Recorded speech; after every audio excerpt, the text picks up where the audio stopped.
Y le voy a invitar, por favor, a que abra su Biblia en el Evangelio de Mateo, capítulo 18.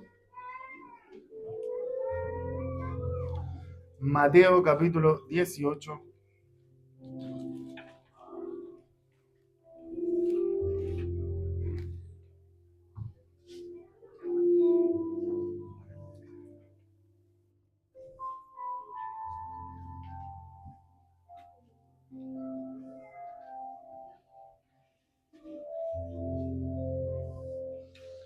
Versículo 15.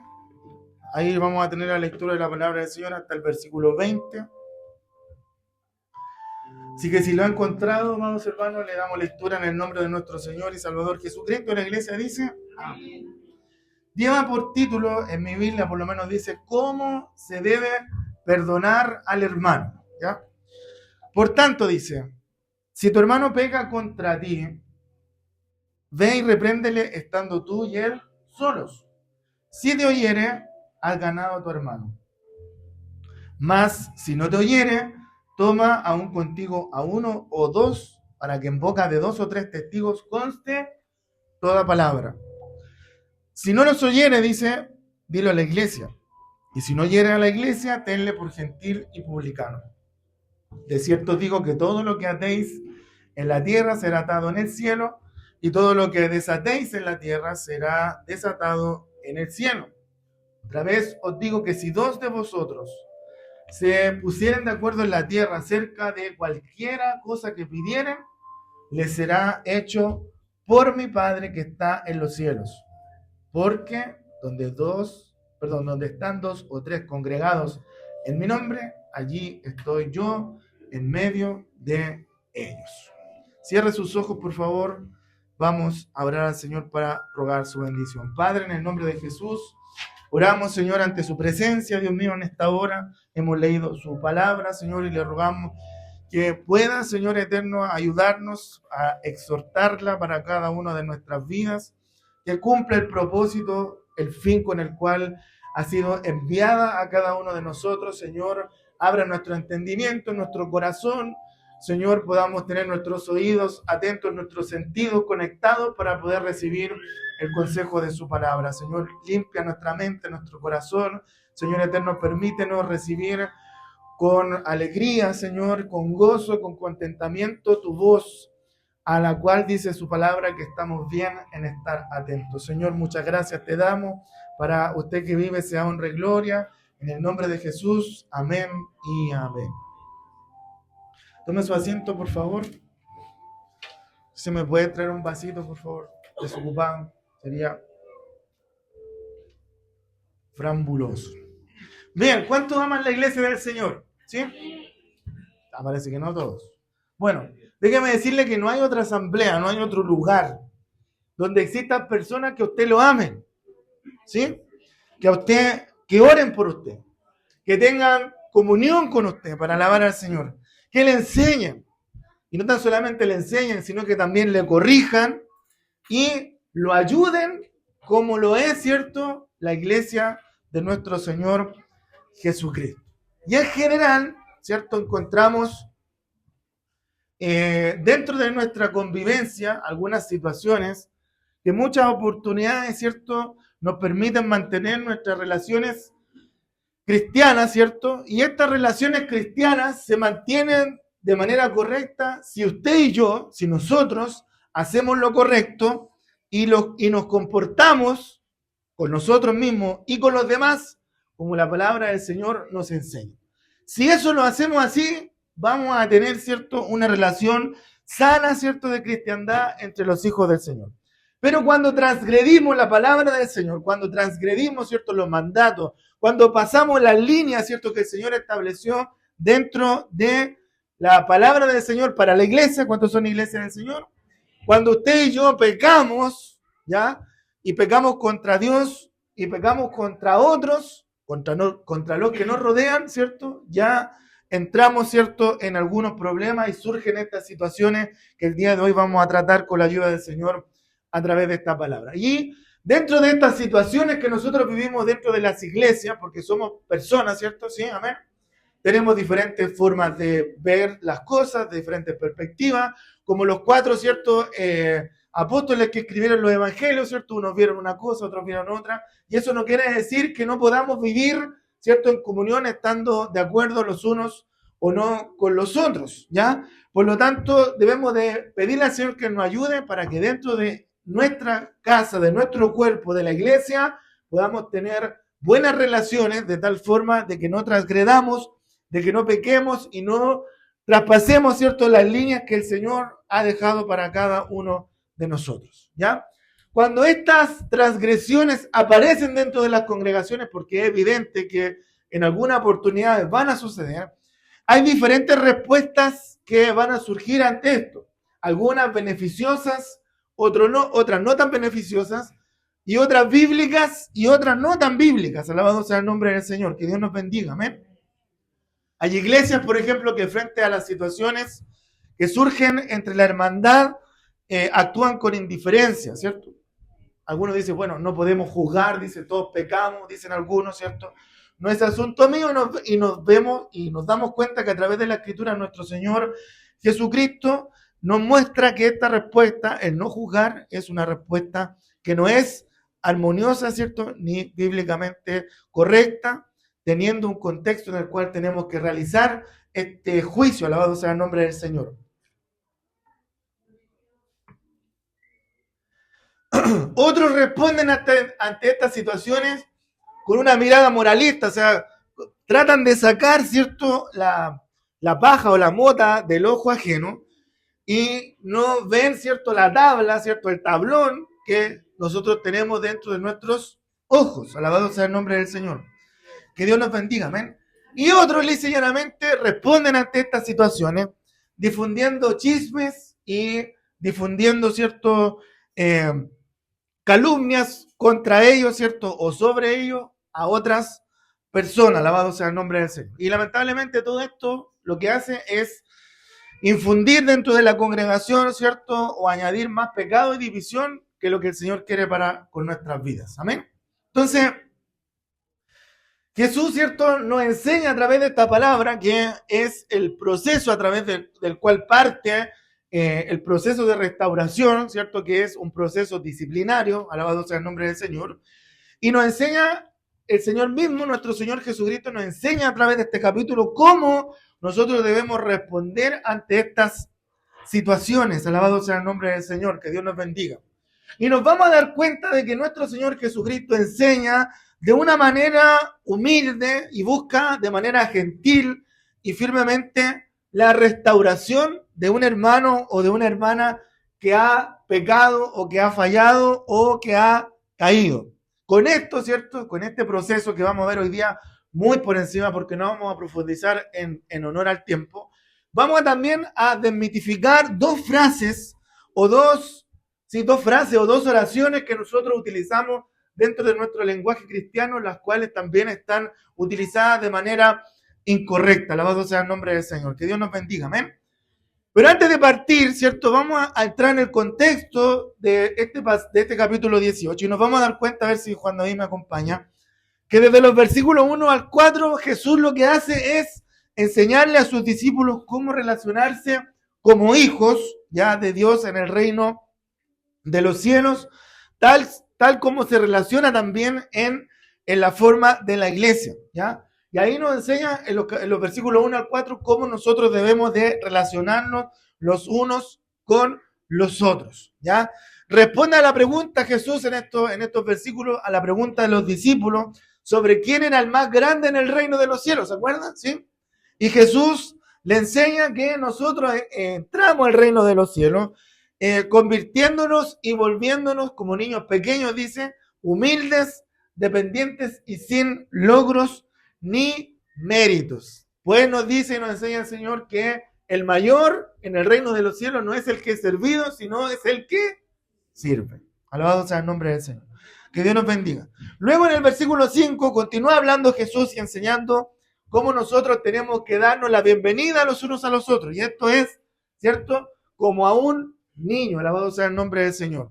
Y cómo nosotros también tenemos que cuidarnos los unos a los otros. Luego de los versículos 6 al 9, Jesús nos enseña que no debemos de hacer caer, que no debemos de hacer tropezar a los pequeñitos en pecado, ¿cierto? Porque es mejor que se ate una piedra de molino y que se le hunda en lo profundo del mar. Alabado sea el nombre del Señor. Que Dios nos bendiga, amén. Luego en el versículo 10 nos enseña que no tenemos que despreciar a cualquiera de ellos, no tenemos que menospreciar a ninguno de nuestros hermanos que está a nuestro alrededor, ¿cierto? Amén. Porque Dios valora también a cada uno de ellos y busca también, como dice el texto más adelante, a las ovejas que se extravían desde los versículos 12 al 14. ¿Ya? Entonces, antes de que nosotros entráramos a lo que estábamos leyendo, nos muestra que Jesús está hablando, nuestro Señor Jesucristo, a nosotros. ¿Cuántos creen que el Señor nos habla? Amén. A que tenemos que aceptarnos los unos a los otros, a que tenemos que cuidarnos los unos a los otros. ¿Cuántos dicen amén? A que tenemos que protegernos los unos a los otros y que tenemos que recuperarnos humildemente los unos a los otros cuando se trata de la iglesia, ¿cierto? De los hermanos en Cristo. Amén. Alabado sea el nombre del Señor. Que Dios nos bendiga, amén. Entonces, cuando llegamos al versículo 15, ¿cierto? Y nos vamos hasta el versículo 20, Jesús nos enseña acerca del proceso de disciplina que se lleva dentro de las congregaciones para restaurar a un hermano, ¿cierto? O a una hermana que ha pecado, ¿cierto? O ha caído en pecado. Alabado sea el nombre del Señor. Que Dios nos bendiga, amén. Entonces, la disciplina tiene un proceso, o sea, la disciplina en la iglesia, ¿cierto? Tiene la intención de corregir el comportamiento, ¿cierto?, pecaminoso que existe entre los miembros de un cuerpo eclesiástico local con el propósito de proteger esa iglesia, de proteger a la iglesia y obviamente también de restaurar a aquel que ha caído, volverlo, ¿cierto?, al camino correcto y restaurar la comunión, ¿cierto?, que se ha perdido con los miembros de la iglesia. Esa es la definición del proceso disciplinario, ¿ya? Es un proceso correctivo que ha sido instituido por Dios para traer arrepentimiento, para traer restauración y para traer recuperación de un cuerpo, de un miembro a un cuerpo, ¿cierto?, que es la iglesia, y también para proteger a la iglesia del pecado, ¿ya? Alabado sea el nombre del Señor. Que Dios los bendiga, amén. Entonces, en este texto que nosotros leímos, Jesús está hablando y nos cuenta todo sobre la disciplina de la iglesia, ¿ya?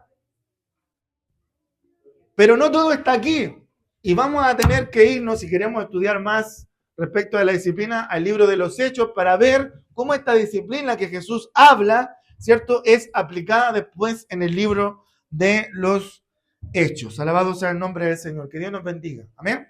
Entonces el versículo 15 parte diciéndonos y contándonos la situación, hablando de que si hay alguien que ha pecado, de hecho en los manuscritos originales no está la palabra contra ti, solamente habla de que alguien ha pecado, alabado sea el nombre del Señor. O sea, se traduciría como si tu hermano peca, ¿ya? Comienza diciendo el Señor Jesucristo en esta palabra, si tu hermano peca, ¿cierto? Tenemos que seguir este proceso, ¿ya? Pero ¿cuándo iniciar este proceso? ¿Cuándo dar cabida, ¿cierto?, a este proceso? Debemos seguir este proceso en cada falta o en cada pecado que nosotros cometimos o en cada ofensa que se hace contra nosotros. Esa es la pregunta que tenemos que hacernos, ¿cierto?, para poder entender que no, ¿cierto?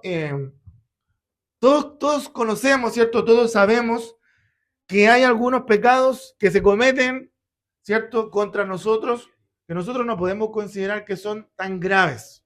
Alabado sea el nombre del Señor, ¿ya? Pecados son pecados, ¿ya? Pero que no son tan graves con nosotros, ¿ya? Porque a veces la gente tropieza en el pecado, ¿cierto? Amén. ¿Cuántos hemos tropezado en el pecado? Pero es solamente un acontecimiento y luego se arrepienten rápidamente, ¿ya? Y muchas veces nosotros podemos dejar pasar estas cosas, porque por ejemplo, si alguien fue grosero conmigo y no me saludó, yo no le voy a iniciar un proceso disciplinario a una persona que no me saludó, ¿cierto? Amén. Que Dios nos bendiga, amén. O si alguien me dijo, hermano, yo te voy a regalar algo, ¿cierto? Si esa persona no me lo regala o no cumple su promesa, yo no voy a iniciar un proceso disciplinario contra esa persona. Alabado sea el nombre del Señor, que Dios nos bendiga. Amén. Entonces, la mayoría de las veces nosotros podemos perdonar estas ofensas y seguir adelante. Amén, ¿sí? Porque de la manera que Cristo nos perdonó, así también nosotros tenemos que perdonar a nuestros hermanos. Y como dice el libro de Corintios, ¿cierto? El amor dice que no se enoja fácilmente, no se irrita, dice, y tampoco guarda rencor. Alabado sea el nombre del Señor. Por lo tanto, la gran mayoría de las situaciones que nosotros vivimos dentro de las iglesias pueden legítimamente caer en esta categoría en que no es necesario que iniciemos un proceso disciplinario. Y obviamente las diferencias de opinión tampoco caben dentro de esta categoría, porque las diferencias de opiniones se pueden exponer, se pueden argumentar o se pueden razonar, pero no pueden ser sometidas a este proceso porque no tienen nada que ver con el pecado. Alabado sea el nombre del Señor. Que Dios nos bendiga. Amén. Entonces, la pregunta que nos surge es ¿cuándo nosotros debemos de iniciar este proceso? O ¿cuándo es pecado, cierto? O más bien dicho, ¿qué es pecado o no? Y cuando hablamos de qué es pecado, nos van a surgir dos ideas principales que hay que tener en cuenta a la hora de describir el pecado. Alabado sea el nombre del Señor, que Dios nos bendiga. ¿Ya? Y esas dos cosas son la relación con Dios, primeramente, mi relación con Dios, y la forma en la que yo me relaciono con los demás. ¿Ya? Dos cosas vamos a tener en consideración para definir lo que es el pecado. Mi relación con Dios y mi relación con los que están a mi alrededor. De hecho, Cristo eso fue lo que vino a hacer en la cruz. Con el madero, ¿cierto? Vertical, nos reconcilió con el Padre, y con el horizontal, ¿cierto? Nos reconcilió con todos quienes están a nuestro alrededor, con la creación. Gloria al Señor. Que Dios nos bendiga. Amén. Para explicar más profundamente esto, ¿cierto? ¿Cuánto quiere que se lo explique? Amén. Nos vamos a tener que ir al decálogo. ¿Saben cuál es el decálogo? Los 10 mandamientos. Éxodo capítulo 20 y Deuteronomio capítulo 5. Y ahí nos vamos a dar cuenta, no los vamos a leer, nos vamos a dar cuenta que los primeros los primeros 4 mandamientos que aparecen en el decálogo están orientados ¿hacia quién? Hacia Dios, nuestra relación con Dios. ¿Qué dice? No tengamos dioses ajenos, no tenemos que hacernos imágenes, ¿cierto? No tenemos que tomar el nombre de Dios en vano, y dice, y también les manda, ¿cierto?, a Israel que tenían que guardar el día de reposo. O sea, los 4 primeros en relación con Dios. Pero los siguientes, los 6 últimos mandamientos, tienen relación con nuestro alrededor, con quien me rodea, con quien está al lado mío. Alabado sea el nombre del Señor. Están orientados hacia los demás, y ellos dicen que tenemos que honrar, ¿cierto?, ¿a quién? A nuestro padre y a nuestra madre. No tenemos que matar, no tenemos que adulterar, no tenemos que hurtar, no tenemos que hablar falso testimonio, y tampoco tenemos que codiciar. ¿Se entiende? Los primeros 4 mandamientos direccionados en nuestra relación con Dios, y los últimos 6 en nuestra relación con aquellos que nos rodeen. ¿Ya? Entonces, de esta forma podemos definir el pecado. Y el pecado tiene que ver con la forma en la que nosotros vivimos de espalda a la revelación de Dios y manifestamos actos de maldad contra nuestro prójimo. O sea, cuando yo manifiesto un acto de maldad contra mi prójimo, estoy pecando. Por eso que Mateo, más adelante en el capítulo 22, Jesucristo, ¿cierto?, hace un resumen en el Evangelio y hace un resumen, ¿cierto?, respecto de la ley desde esta perspectiva, indicando que la ley se resume en solamente 2 mandamientos. ¿Se acuerdan? ¿Cuáles eran estos? Amar a Dios, ¿cierto?, sobre todas las cosas. O sea, nuevamente relación con Dios, relación vertical, y luego dice, y amar al prójimo, dice, como a ti mismo. O sea, relación horizontal. Sí, horizontal. ¿Ya?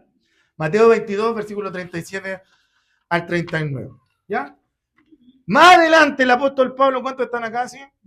El apóstol Pablo más adelante lo detalla y se centra aún más en la dimensión social, y dice en Romanos capítulo 13, versículo 9, y Gálatas 5, versículo 14, que la ley misma dice se cumple. La ley misma dice se cumple en una sola palabra. ¿Qué dice? Amarás a tu prójimo, dice, como a ti mismo. O sea, yo tengo que amar a mi hermano como yo me amo a mí mismo. Si no amo a mi hermano,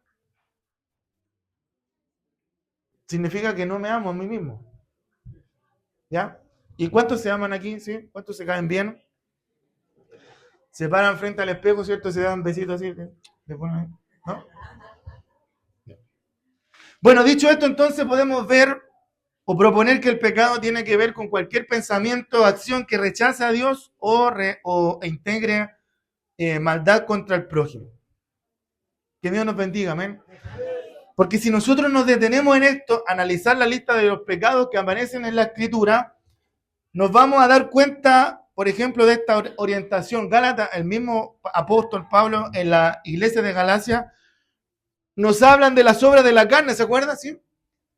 Y todas estas obras de la carne, ¿hacia quién van direccionadas? ¿Hacia quién van dirigidas? Hacia aquellos que nos rodean. Habla, ¿cierto?, de pleitos, porque usted no va a pelear solo, no va a estar, ¿cierto? Bueno, algunos sí pelean solos. Pleitos, dice, celos, iras, contiendas, envidias y homicidios. Alabado sea el nombre del Señor, que Dios nos bendiga. Lo que demuestra entonces que cuando nosotros estamos haciendo estas cosas, estamos rechazando la relación vertical que tenemos con Dios, ¿cierto? Y transgrediendo también la horizontal con aquellos que nos rodean, rechazando, ¿cierto?, lo que el Señor ha establecido a través de su palabra, y eso se convierte en pecado. Alabado sea el nombre del Señor. Que Dios nos bendiga, amén. También el libro de Romanos hace lo mismo, capítulo 1, versículo 29 y versículo siguiente, habla acerca de lo mismo, habla de la injusticia, habla de la fornicación, habla de la perversidad, de la avaricia, de la maldad, de los engaños, ¿cierto? De las personas que son soberbias, de las personas que son altivos. No estoy pasando lista por si acaso, amén. Pero si hay alguien que se siente identificado, bueno, que Dios nos ayude, amén. Entonces, esto quiere decir que el pecado tiene, ¿cierto?, una connotación también o una dimensión social que implica que cuando yo daño a otra persona, también estoy pecando. ¿Y saben lo que hago con eso? Rechazo el amor de Dios hacia nuestra vida y rechazo lo que la palabra del Señor nos enseña respecto de esto. Cierro este punto diciendo lo siguiente. Si analizamos nosotros, por ejemplo, el mensaje de los profetas, vamos a llegar también a la misma conclusión, hermanos. ¿Sabe por qué?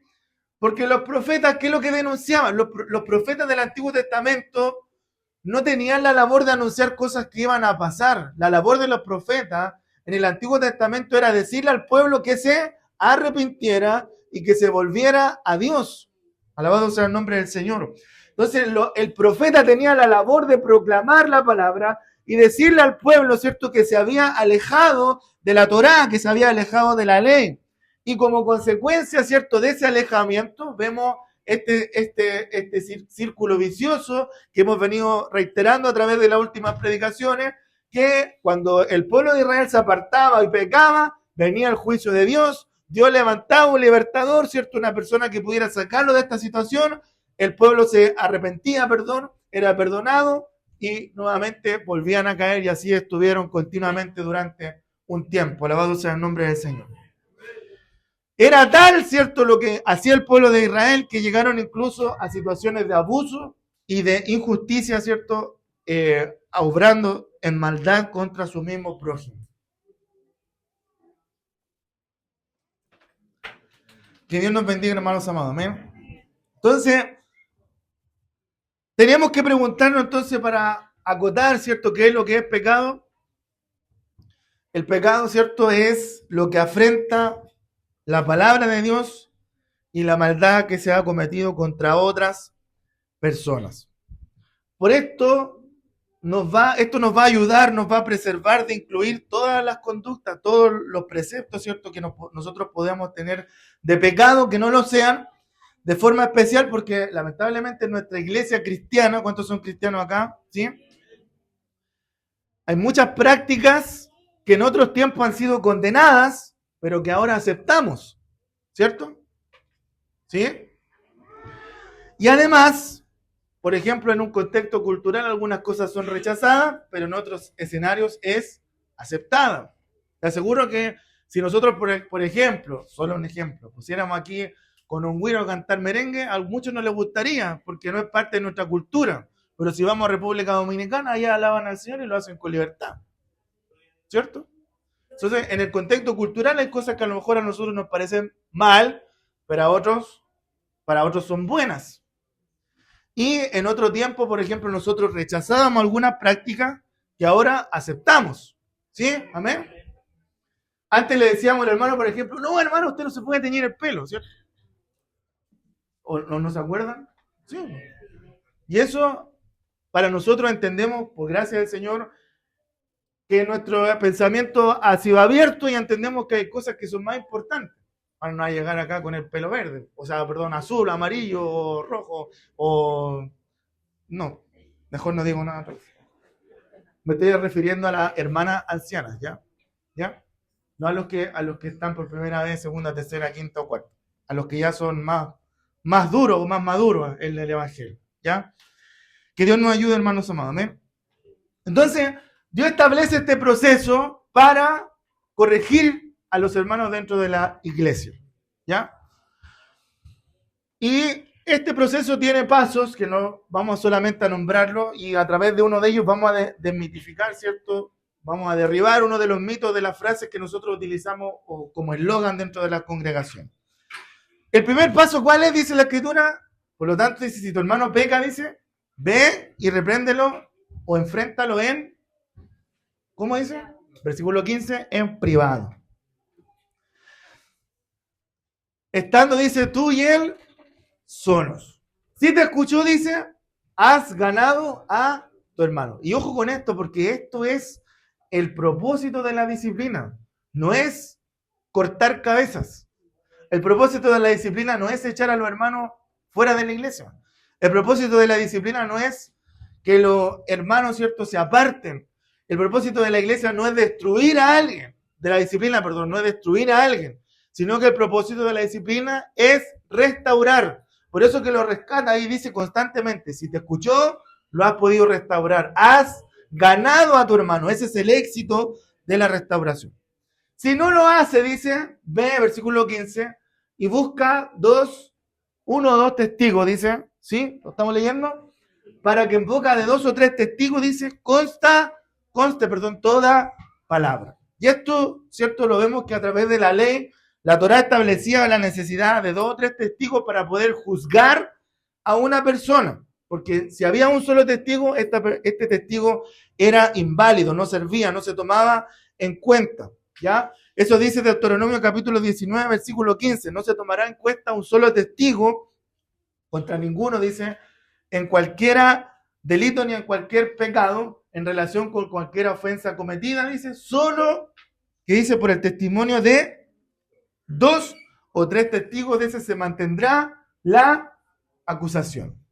Esto se repite más adelante, Pablo lo habla en 1 Timoteo capítulo 5, versículo 19, y les dice a la iglesia, no se va a aceptar una acusación contra un anciano si no es con 2 o 3 testigos. Alabado sea el nombre del Señor. Que Dios nos bendiga, hermanos amados. ¿Eh? Por lo tanto, cuando nosotros leemos los versículos 19 y 20 de Mateo, Juanda, por favor. Cuando nosotros leemos los versículos 19 y 20 de Mateo, que leímos la lectura, dice lo siguiente: si 2 de ustedes se pusieran de acuerdo en la tierra acerca de cualquier cosa que pidieren, les será hecho por mi Padre que está en los cielos. ¿Está hablando de la oración? Pregunto, ¿está hablando de la oración? No. Está en el contexto de la disciplina. Versículo 10, versículo 20. Porque donde 2 o 3 están congregados en mi nombre, allí estoy yo en medio de ellos. ¿Se está refiriendo a la cantidad de hermanos que hay en la iglesia? No. Se está refiriendo al proceso de la disciplina. Porque yo puedo estar solo aquí en la iglesia orando y Dios está conmigo. Dios está aquí. Haya 1, 2, 3, 4, 5, 6, hayan o estén los que estén, porque Dios habita en nuestra vida. Alabado sea el nombre del Señor. ¿Se entiende, hermanos amados? Así que no quiero escuchar a nadie que diga, habemos más de la promesa. No, hermano. 1, 2, los que hayan, Dios está con nosotros. Lamentablemente este versículo lo hemos descontextualizado, ¿cierto? Para hablar acerca de la cantidad de personas. O sea, si llegan dos personas o si llega, perdón, una sola persona a orar, no, mejor me voy para la casa porque no va a servir la oración. No, Dios igual está con nosotros. Amén. Luego dice el versículo 17 que si no oye a los 2 o 3 testigos, va a tener que decirlo ¿a quién? A la iglesia. Y finalmente, si no oye a la iglesia, hay que excomulgarlo. Hay que expulsarlo. Hay que tenerlo, dice, por gentil y publicarlo. ¡Oh, qué grave! Sí, así es. Lamentablemente, la palabra del Señor así está señalada. Uno nunca quiere llegar a ese cuarto paso, porque oramos en el Señor porque queremos recuperar a las personas para Cristo. ¿Cuántos dicen amén? Y esa es nuestra labor, ¿ya? Que Dios nos bendiga entonces para que podamos entender los pasos que tenemos que seguir, que no voy a profundizarlo porque podría hacerlo, pero no lo vamos a hacer ahora. Entonces, fíjese que en el versículo 18 termina haciendo otra afirmación. El versículo 18 dice, de cierto os digo que todo lo que atéis en la tierra será atado en el cielo y todo lo que desatéis en la tierra será desatado en el cielo. Y aquí vamos a desmitificar o a derribar otro mito, ¿cierto? Que muchas veces hemos tenido dentro de nuestras congregaciones. Porque este versículo 18 tiene algunas expresiones un poco oscuras para nosotros, para el mundo occidental. No entendemos qué es lo que es atar y desatar, alabado sea el nombre del Señor, ¿ya? Y cuando hablamos de atar y de desatar, cuando hablamos de atar se refiere a retener, ¿cierto?, la comunión, a reconocer formalmente un estado de separación que se ha producido. Y a la inversa, desatar significa perdonar, abrir ampliamente los brazos a alguien que está siendo reconciliado. Por una parte, atar puede también significar prohibir o declarar que ciertas acciones no se permiten, y de igual manera, a la inversa, desatar entonces significa permitir o declarar que ciertas acciones son aceptables. ¿Qué queremos decir con este trabalengua? Atención, por favor, ¿ya? Esas palabras, ¿cierto?, fueron significados técnicos para los tiempos de Cristo, alabado sea el nombre del Señor, ¿ya? Y así la entendían los doctores de la ley, los rabinos, ¿cierto? Las reglas que existían para las cosas que eran buenas y para las cosas que eran malas. Y esas cosas estaban determinadas, ¿cierto?, en el libro de las tradiciones que escribían, ¿cierto?, los rabinos, alabado sea el nombre del Señor, que Dios nos bendiga, amén. Entonces, las palabras son una traducción literal de las palabras hebreo azar, que significa atar. Cuando hablamos de atar, hablamos de prohibir, y del verbo también hebreo itir, que significa soltar. O sea, atar es prohibir, desatar es permitir. Alabado sea el nombre del Señor, que Dios nos bendiga, amén. Estamos acá, ¿cierto? Permitir, o también se remite a el significado de perdonar, ¿ya? Entonces, cuando nosotros vemos la palabra del Señor que dice atar o desatar, se está refiriendo al poder que tenían los rabinos de aquel entonces, porque ellos eran depositarios, no había ley judicial, no había poder judicial. Por lo tanto, en ellos estaba depositada, ¿en quiénes? Los rabinos, ¿cierto? ¿Me está siguiendo? En los rabinos estaba depositado, ¿cierto?, el poder, por llamarlo de alguna forma, el legislativo o el poder judicial. Ellos eran los que tenían la facultad, la atribución de impartir justicia. Entonces, mediante el primer verbo, que era atar, ellos lo que hacían era atar ciertas cosas, ¿ya? Y por el segundo, cuando hablamos de desatar, ¿cierto?, hablamos de remitir o perdonar. Alabado sea el nombre del Señor, que Dios nos bendiga. Y era esa persona declarada libre de castigo, ¿ya? Y obviamente había una compensación respecto de esa situación. Alabado sea el nombre del Señor, que Dios nos bendiga. Entonces, atar y desatar era una facultad judicial que tenían los rabinos en aquel entonces. Alabado sea el nombre del Señor, que Dios nos bendiga, ¿ya? ¿Y saben lo que hace Jesús en esta palabra? Y esto es lo importante, por favor, y ponga atención a esto. Si alguien se está quedando dormido, póngale un codazo en el nombre del Señor nomás. El mensaje de nuestro Señor Jesucristo aquí específicamente es que, o tiene que ver en que en aquello que estaba reservado para el oficio rabínico, atención a esto por favor, ahora esa autoridad o esa atribución es trasladada a la iglesia. Alabado sea el nombre del Señor, que Dios nos bendiga. Van a decir que nosotros, en nosotros, ¿cuántos son iglesias del Señor? En nosotros ha sido depositada en estos tiempos una autoridad que muchas veces nosotros desconocemos. Alabado sea el nombre del Señor, que Dios nos bendiga. ¿Ya? Hecho también Mateo capítulo 16, versículo 19, nos dice o nos indica, ¿cierto?, que atar y desatar es concedido al apóstol Pedro, dice. Aquí está, en términos prácticamente idénticos a lo que leímos en el versículo 18 anterior.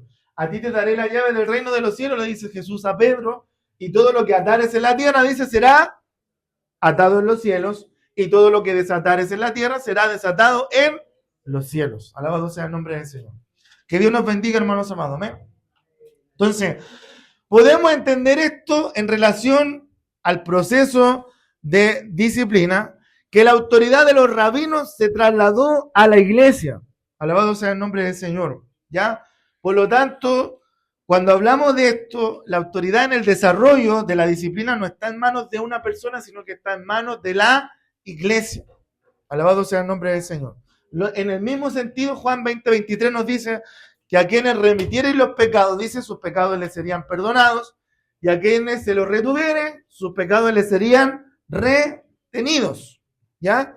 Y estas palabras fueron dichas después de que Jesús muriera y resucitara antes de ascender a los cielos. Alabado sea el nombre del Señor. Que Dios nos bendiga, hermanos amados. Amén. Entonces, el pasaje nos enseña que hay una correlación entre lo que se hace en la tierra y lo que acontece en el cielo. Alabado sea el nombre del Señor. Es decir, y aquí está lo que el Señor quiere hablarnos a nosotros y decirnos y aclararnos, que las decisiones, hermanos, que nosotros tomamos en la tierra son, ¿qué cosa?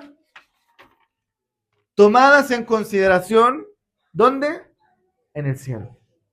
Las decisiones que nosotros tomamos en la tierra como iglesia son refrendadas en el cielo. ¿Se entiende, no? ¿Se da cuenta del poder y la autoridad que Dios nos ha entregado a nosotros por su gracia, por su misericordia? Entonces, no se trata de andar atando y andar desatando demonios. ¿Se entiende? Se trata de tomar decisiones que van a ser refrendadas en el cielo. Ejemplo, si nosotros nos reunimos, ¿cierto?, y tomamos una decisión en el proceso, en el contexto de la disciplina, esa decisión que tomó la iglesia de disciplinar a alguien fue refrendada también, ¿dónde? En el cielo. A eso se está refiriendo el texto. Todo lo que decidan en la tierra será refrendado en el cielo. Todo lo que decidan en la tierra será aceptado en el cielo. Y todo lo que aten será atado en el cielo, y todo lo que desaten será desatado en el cielo. ¿Se entiende, hermanos amados? ¿Sí? Amén.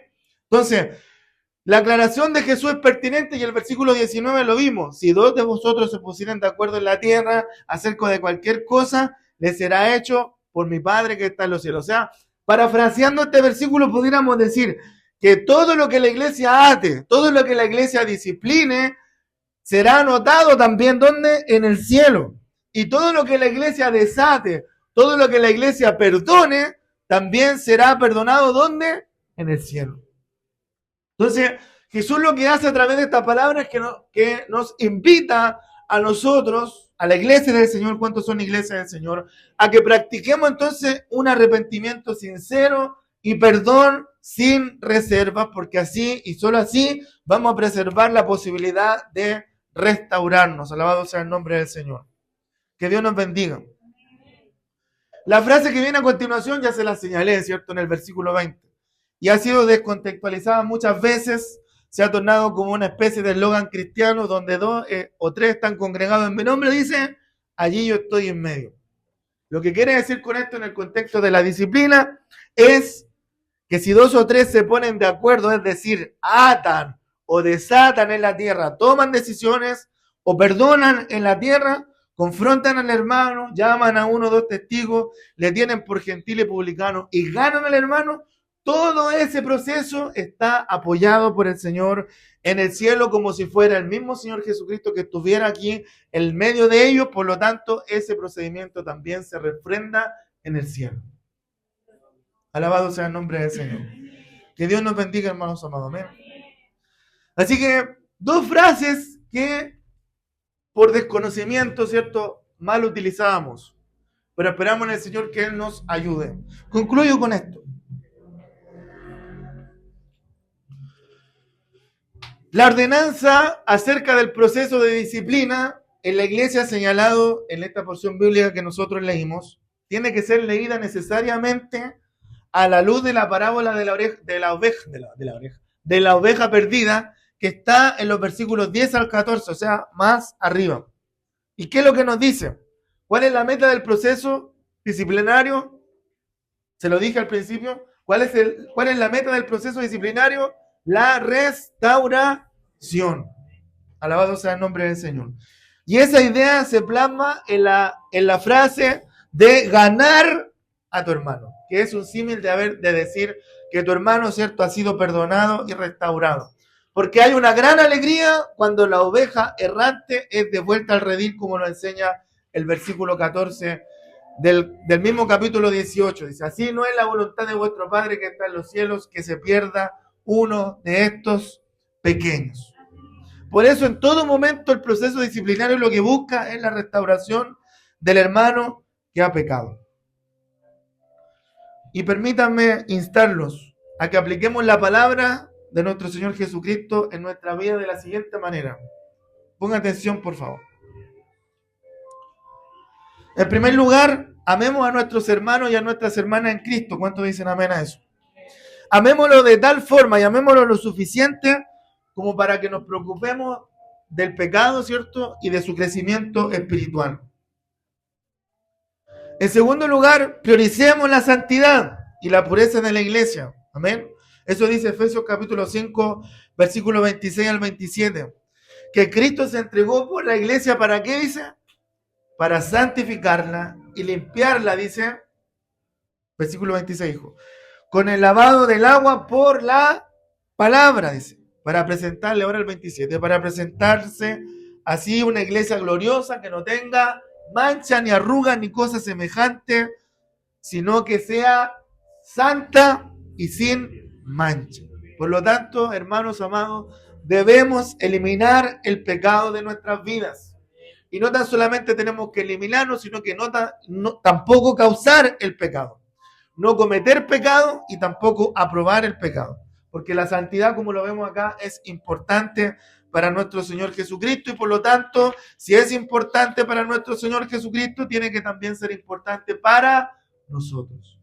¿Cómo sabemos si estamos creciendo, si estamos avanzando?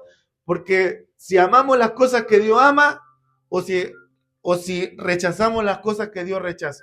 Pero si estamos amando las cosas que Dios rechaza y estamos rechazando las cosas que Dios ama, no estamos actuando correctamente. ¿Amén?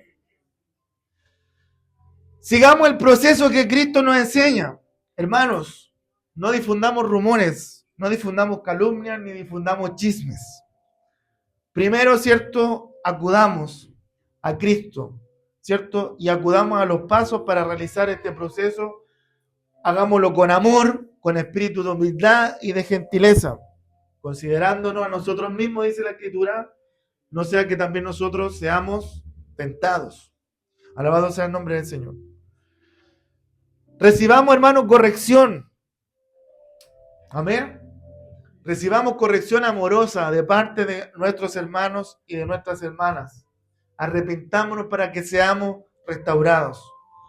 Y tome en serio lo que es el evangelio y el pecado. Porque cuando nosotros nos negamos, hermanos, y esto pongan mucha atención, cuando nosotros nos negamos continuamente a arrepentirnos, puede ser un indicio de que nosotros nunca hemos sido regenerados o que nunca hemos nacido de nuevo, y no debemos engañarnos porque la Escritura nos enseña que sin santidad, como decía nuestro hermano en la oración, nadie verá al Señor. La única forma de alcanzar la santidad es confiar solo en Cristo para el perdón de nuestros pecados, porque Cristo nos imputa su justicia, Él santifica a los que creen en Él, como le escribió Pablo a los Corintios en 1 Corintios capítulo 6, versículo 9 al 11, donde nos enseña y nos pregunta el Señor, ¿no sabéis que los injustos, dice, no heredarán el reino de Dios? No es rey, dice, ni los fornicarios, ni los idólatras, ni los adúlteros, ni los afeminados, ni los que se echan con varones, versículos 10 y 11, ni los ladrones, ni los avaros, ni los borrachos, ni los maldicientes, ni los estafadores heredarán el reino de Dios. Y esto éramos algunos de nosotros, amén. Pero dice, ya habéis sido lavados. ¿Cuántos han sido lavados acá? Ya hemos sido lavados, ya hemos sido santificados. ¿Cuántos han sido santificados acá? Ya hemos sido justificados. ¿Cuántos han sido justificados acá? En el nombre del Señor Jesucristo, a quien debemos todo honor y gloria y alabanza, y por el Espíritu de nuestro Dios. Amén, hermanos. Así que Dios nos ayude. Esta es la palabra del Señor para nuestra vida. Le voy a invitar por favor a que se ponga en pie. Y voy a invitar a mi esposa que ella venga para que demos gracias por la palabra del Señor.